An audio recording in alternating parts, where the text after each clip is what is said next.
In this module, we're going to look at damage situations. When you're renting out a property, the tenant may well damage the property, may well damage the items that are included in the tenancy. And if it is the tenant's fault, the tenant is liable and responsible for putting it right. So the legal term for any damage of this nature is waste. I'm not going to spend much time on discussing the legal terms.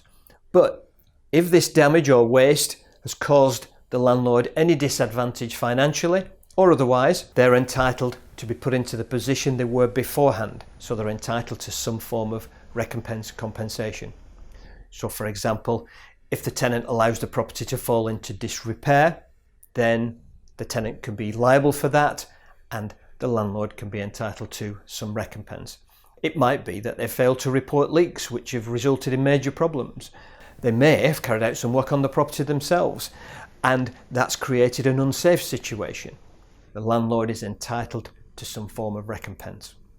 So, you'll discover damage has been caused to the landlord's property in various ways. So it might be reported to you by the tenant. It might be reported to you by a neighbour because their actions have caused damage to a neighbour's property. You may well find out about it when you visit the property in the course of your scheduled visits.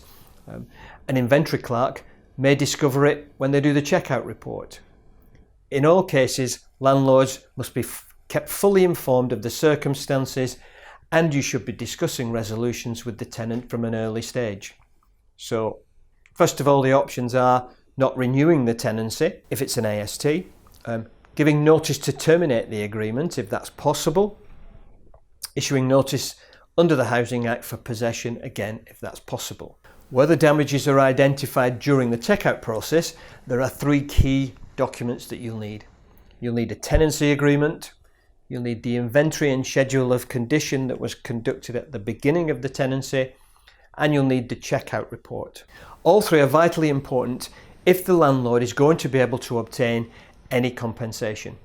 Where any are missing or not completed correctly, it is likely the claim will fail, either through the courts or through retention of an amount from the security deposit. The inventory and schedule of condition establishes the condition of the property at the start of the tenancy. Ideally, it has the tenant's signature of approval on it, but it may also contain comments made by the tenant.